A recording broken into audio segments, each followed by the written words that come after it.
Yeleru project ఆయాకట్టు రైతాంగం ఈ ఖరీఫ్ సీజన్లో నీటిని అత్యంత పొదుపుగా బాధ్యతగా వాడుకోవాలని జగంపేట ఎమ్మెల్యే జ్యోతుల నెహ్రూ పిలుపునిచ్చారు.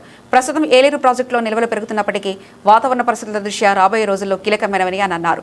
ఇప్పటికే 70% వరి నాట్లు పూర్తయ్యాయని, మిగిలిన 30% 10 రోజుల్లో పూర్తి చేయాలని లక్ష్యంగా పెట్టుకున్నామని తెలిపారు. నీటి సరఫరాపై ఆయన కీలక ప్రకటన చేశారు. పురుషోత్తపట్నం నుంచి పోలవరం కాల ద్వారా కృష్ణవరం వద్ద ఏలేరులో ముందు 750 అనుకున్నాం, కానీ ఇప్పుడు 1000 క్యూసెక్ల వరకు నీటిని విడుదల చేస్తున్నామని, అదనంగా ఏలేరు నుండి 200 క్యూసెక్లు, రామవరం వద్ద పురుషోత్తపట్నం ఫేజ్ 2 నుంచి 1400 క్యూసెక్లు నీటిని ఏలేరు ప్రాజెక్టులోకి లిఫ్ట్ చేసే ఏర్పాట్లు చేశామని వివరించారు. ఏలేరు ఆయకట్టు రైతాంగానికి నా హృదయపూర్వకమైనటువంటి ధన్యవాదాలు. ఏలేరు రైతాంగం అంతా కూడా చాలా బాధ్యతగా ఈ ఖరీఫ్ సీజన్ని నీటిని చాలా జాగ్రత్తగా వాడుకొని మనం పంటలు పండించుకోవాల్సినటువంటి బాధ్యత ప్రతి రైతు మీద ఉంది. ఇక్కడ ముఖ్యంగా ఏలేరు ఆయకట్టు రైతాంగ సంఘం ఉంది, రైతు సంఘం ఉంది. సంఘం కూడా నేను ఒకటే వారిని మనవి చేసుకుంటున్నాను, వాళ్ళ డీసీల పరిధిలో వాళ్ళు ప్రతి గట్టుకి సొంత పొలానికి ఎలాగైతే తిరుగుతారో అలాగే తిరిగి ఆయకట్టును పరిశీలించి ఎక్కడ నీరుంది, ఎక్కడ నీరు లేదు, దేనికి అవసరం లేదు అన్నదాన్ని కూడా పర్యవేక్షించి నీటి సరఫరా విధానంలో అవసరం అనుకున్న చర్యలు తీసుకొని ఈ పంటను పరిరక్షించే బాధ్యత ఈ నీటి సంఘం సభ్యులు తీసుకోవాలని కూడా ఈ సందర్భంగా నేను కోరుతున్నాను. అలాగే డిపార్ట్మెంట్ చాలా బాధ్యతాయుతంగా ఉండాలి. అవసరం అనుకుంటే కలెక్టర్ గారితో కూడా చెప్పాం, లస్కర్స్ని ఉన్న టెంపరీగా మీరు వేసుకుని ఎక్కడికక్కడ లస్కర్లు మీ డిపార్ట్మెంట్ పర్యవేక్షణతో ఏలేరు ఆయకట్టు ఏదైతే 53,000 ఎకరాలు ఉందో దాన్ని సంపూర్తిగా ఈ ఖరీఫ్ పంట పండించేటటువంటి పరిస్థితులు రావాలి.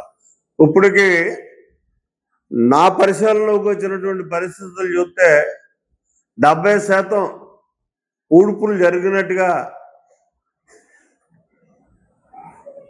నాకు తెలిసినటువంటి పరిస్థితి. ఉన్న 30 కూడా ఈ 10 రోజుల్లోనే పూర్తయిపోయేటటువంటి సందర్భం ఉంటుంది. ఇక్కడ ఏలేరు రైతాంగానికి ఒక క్లారిటీ కూడా నేను ఇవ్వదలిసాను. ఇవాళ మనం ఏదైతే పురుషోత్తపట్నం ఎత్తిపోతల పథకం ఉందో, చంద్రబాబు నాయుడు గారి యొక్క ముందు చూపుతో ఏర్పాటు చేసుకున్నటువంటి ఆ పథకం, మనం ఆ పథకం నుంచి వచ్చేటటువంటి నీటిని కృష్ణవరం లాకు సపరేట్గా ఎప్పుడు పర్మనెంట్గా ఉండడానికి పెట్టినటువంటి కృష్ణవరం ఎస్కేప్ దగ్గర నుంచి 1000 క్యూసెక్కులను మనం 750 క్యూసెక్కుల నీరు పైబడి 1000 క్యూసెక్కుల లోపల ఉండే విధంగా దాన్ని మనం ఓపెన్ చేసుకోవడం జరిగింది. అది కాక ఏలేరు నుంచి 200 మనం వదులుతున్నటువంటి పరిస్థితి ఉంది. ఇక్కడ